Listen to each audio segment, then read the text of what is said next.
Shalom, shalom, peuple de Dieu. Je viens avec ce message qui est très important. Jésus revient bientôt. Jésus revient bientôt.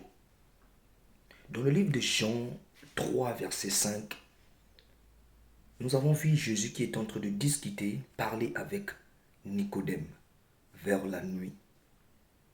Vers la nuit, Nicodème vint vers Jésus.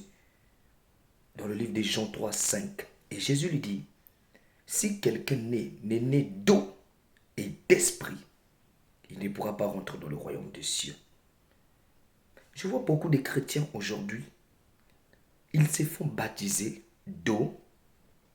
Ils pensent que leur vie est sauvée totalement.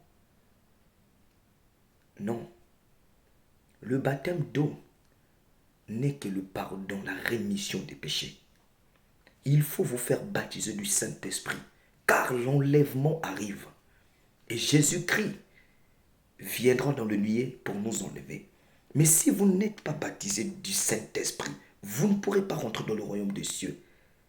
Voilà pourquoi la Bible nous dit que ces jours-là, beaucoup diront, Maître, n'avons-nous pas prophétisé en ton nom? N'avons-nous pas chassé les démons en ton nom? Même Judas Iscario avait chassé les démons, mais il était un fils du diable, un fils de la perdition. Vous vous êtes baptisé d'eau, mais ne vous arrêtez pas là. Demandez à vos pasteurs de vous faire baptiser du Saint-Esprit, qu'ils vous imposent les mains, que vous recevrez le Saint-Esprit. Car c'est le Saint-Esprit qui vous permettra de rentrer dans le royaume de Dieu. Si quelqu'un est né d'eau, Jésus rajoute et d'esprit, ne pourra pas rentrer dans le royaume des cieux. Faites-vous baptiser du Saint-Esprit. Faites-vous baptiser du Saint-Esprit.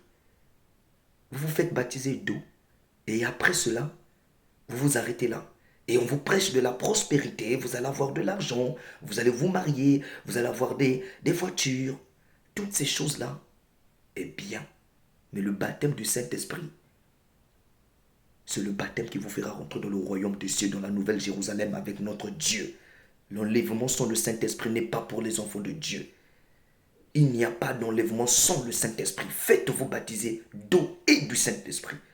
Ne vous arrêtez pas au baptême d'eau seulement, car vous vous pardonnez juste les péchés.